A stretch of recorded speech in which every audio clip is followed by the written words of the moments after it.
आज के वीडियो में दोस्तों हम लोग सीखेंगे कैश फ्लो के बारे में। कैश फ्लो को अच्छे से समझने के लिए मैं आपको ले चलता हूं 2016 दोस्तों याद करिए क्या हुआ था। डीमोनेटाइजेशन।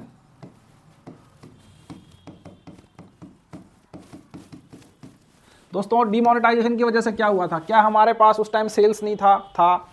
क्या हमारे पास कैश नहीं था? हमारे पास कैश भी था। हमारे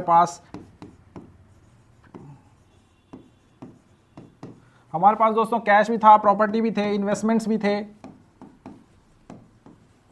बिजनेसेस भी थे। लेकिन उसके बावजूद क्या ऐसा क्या नहीं था जिसकी वजह से हम एटीएम्स के चारों तरफ जो है इतनी लंबी 1 किलोमीटर लंबी लाइन लगी हुई थी? दोस्तों उस टाइम लिक्विडिटी नहीं थी मार्केट में, लिक्विडिटी गायब हो गई थी लॉकडाउन की वजह से। जो लोगों सब पैसा जो है रुक गया था। आपको मुझसे लेना है तो मैं नहीं दे सकता, मुझे किसी और से लेना है वो मुझे नहीं दे रहा है। तो ये चीज़ क्या है, लिक्विडिटी क्राइसिस हो गई थी, जिसकी वजह से इतना बड़ा जो है लिक्विडिटी क्राइसिस की वजह से दोस्तों उस टाइम इतना बड़ा जो बवाल हुआ था वो इसकी वजह से। नमस्कार दोस्तों, मेरा नाम है डॉक्टर कन्हैया चौधरी और मैं आपका स्वागत करता हूं निफ्टी डॉक्टर में। दोस्तों नो इधर उधर की बकवास, सीधे पैसे की बात। आइए शुरू करते हैं पैसालॉजी। दोस्तों अगर आपने मेरा चैनल सब्सक्राइब नहीं किया है तो मैं आपसे रिक्वेस्ट करता हूं आप प्लीज चैनल को सब्सक्राइब कर लीजिए और मेरे वीडियोज को लगातार देखिए। आइए शुरू करते हैं हम लोग कैश फ्लो में दोस्तों 3 मेन कंपोनेंट होते हैं। एक जो है ऑपरेटिंग एक्टिविटी और फाइनेंस एक्टिविटी और इन्वेस्टिंग एक्टिविटी। अब आप बोलोगे ये कुल मिला के हम बात जो करने वाले हैं वो पैसों की बात करने वाले हैं कि कंपनी में कहाँ से पैसा आया और कहाँ से पैसा गया। लेकिन आप बोलोगे ये तो हमने पहले भी डिस्कस कर रखा है प्रॉफिट एंड लॉस में, उसमें भी तो हमने यही करा था कि भाई कंपनी में पैसा कहाँ से आया और कहाँ गया, कितना प्रॉफिट हुआ और कितना लॉस हुआ। लेकिन ये फिर इससे अलग कैसे हुआ कैश फ्लो से? तो दोस्तों यहाँ गौर करने वाली बात यह है कि प्रॉफिट एंड लॉस में क्या होता है और कैश फ्लो में क्या होता है।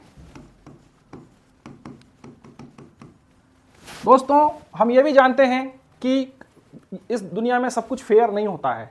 अब कंपनीज को भी पता होता है कि लोग, जैसे कि मैं आपको पहले एक वीडियो में बता रहा था कि अगर आपको कुछ नहीं आता तो सबसे पहले आप जो है प्रॉफिट एंड लॉस देख लिया करो and you are done to गो।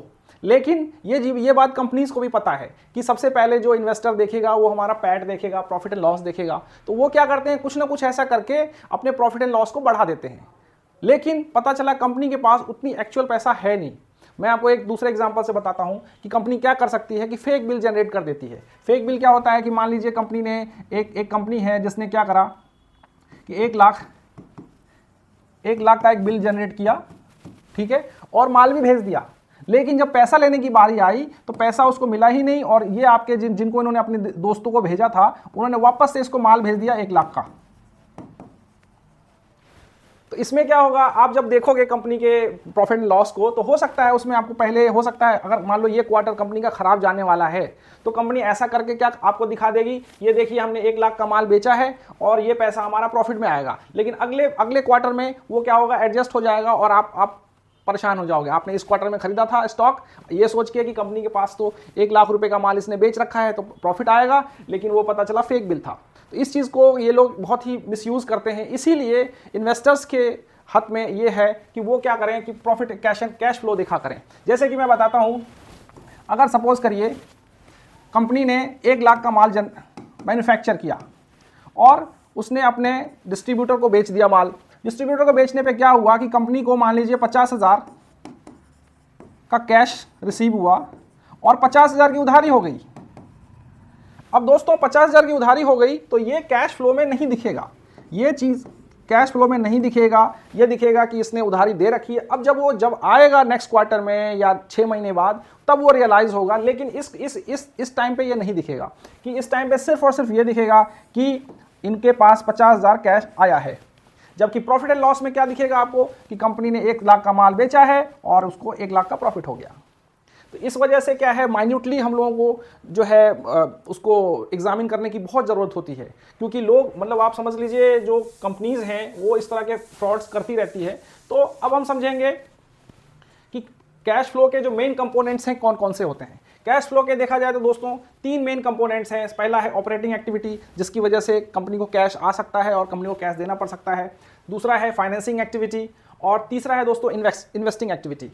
सबसे पहला जो है दोस्तों और सबसे इंपॉर्टेंट जो है और जो फ्रंट में दिखता भी है वो होता है ऑपरेटिंग एक्टिविटी। ऑपरेटिंग एक्टिविटी में है कि भाई कस्टमर को, कंपनी को जो है सेल्स से और उसके अगर किसी उधार वाले ने जिसने उधार ले रखी है अगर वो पैसा वापस देती है डेब्टर रियलाइज्ड, तो वो कंपनी के ऑपरेटिंग एक्सपेंसेस ऑपरेटिंग एक्टिविटी में आपको दिखेगा।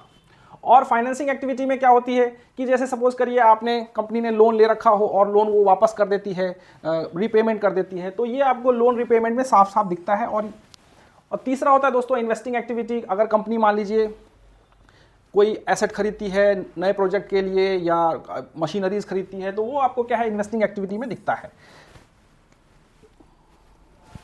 अब दोस्तों इसमें एक चीज़ जो है मैं आपको यहाँ पे ध्यान दिलाना चाहूँगा कि कैसे सत्यम स्कैम हुआ था। उसमें इन्होंने क्या करा था, कंपनी ऐसे ये उसी कैश फ्लो का ही जो था वो स्कैम था। इसमें कंपनी ने क्या करा था कि ऑन बुक्स खाली दिखा दिया था कि अपनी सेल्स को बहुत अच्छा खासा दिखा दिया था, जबकि रियलिटी में ऐसा कुछ था नहीं। तो इसलिए ये सत्यम स्कैम हमको याद दिलाता है कि जब भी हम कंपनी को लेने से पहले हम प्रॉफिट एंड लॉस भी देखेंगे, बैलेंस शीट भी देखेंगे और कैश फ्लो भी जो है उसको बहुत ही माइन्यूटली मेजर करेंगे। आइए दोस्तों मैं आपको थोड़ा प्रैक्टिकली भी दिखा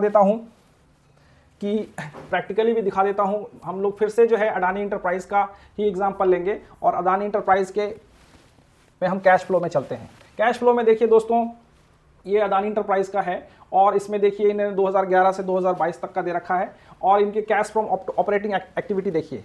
ये देखिए दोस्तों इनके जो है ऑपरेशन से इनका जो है ये देखने वाला है कि लाइक ये फिगर बढ़ रहा है या घट रहा है, ये यहाँ से दिख रहा है दोस्तों। और इन्वेंट्री जो है हमेशा ये देखिए इनकी माइनस में दिखा रहा था, जो कि अभी अच्छा खासा माइनस में है।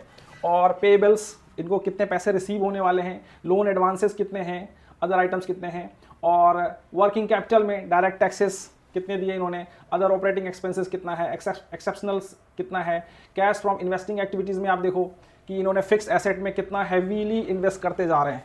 पहले तो इन्होंने बहुत ज़्यादा करा था, अभी धीरे धीरे कम कर रहे। बाकी सोल्ड कितने एसेट इन्होंने सोल्ड करे, इन्वेंट्री कितनी परचेज करी, इन्वेस्टमेंट कितने सोल्ड करे, ये सब चीज़ें थोड़ी होती है दोस्तों। डिविडेंड रिसीव्ड, कंपनी जब इन्वेस्टमेंट करती है तो उसको डिविडेंड भी रिसीव होता है ना। तो नेट कैश फ्लो देखा जाए दोस्तों तो नेट कैश फ्लो देखिए कितना दिखा रहा है आपको। अभी मतलब 2022 में आपको ये माइनस 1459 करोड़ दिखा रहा है। और यहीं पे अगर हम प्रॉफिट एंड लॉस की बात करें तो आप देखिए प्रॉफिट एंड लॉस में अगर आप देखोगे तो ये देखिए नेट प्रॉफिट आपको कितना दिखा रहा है यहाँ पे 788 करोड़ पॉजिटिव, और कैश फ्लो में माइनस 1459 करोड़। तो ये इसलिए अब आप समझ रहे हो कि क्या हो रहा है। अब आपके सामने है कि भाई सिर्फ प्रॉफिट एंड लॉस देख करके अगर आप बिजनेस में इन्वेस्ट कर दोगे तो ये अच्छी बात नहीं है, आपको हो सकता है नुकसान उठाना पड़े, है ना। तो ये चीज़ देखना बहुत ज़रूरी है दोस्तों कि सारे एलिमेंट्स जो है देखना बहुत ज़रूरी है। ठीक है, हम सबसे पहले प्रॉफिट एंड लॉस देखेंगे, उसके बाद हम बैलेंस शीट देखेंगे, लेकिन इसके साथ साथ हम लोग कैश फ्लो भी चेक करेंगे। अगले वीडियो में दोस्तों मैं अब जो है मेजर रेशियोज जो होते हैं, क्योंकि अगर आपके पास कम टाइम है और आप बहुत सारी कंपनीज को स्कैन करना चाहते हो तो कैसे कर सकते हो। तो इसके लिए क्या होता है कि सबसे पहले हम लोग रेशियोज देख करके पता लगा लेते हैं कि कंपनी का क्या फाइनेंशियल हेल्थ है और क्या उसका स्टेटस है। तो मैं अगले वीडियो में आपको मिलता हूं रेशियोज के लिए। थैंक यू सो मच दोस्तों।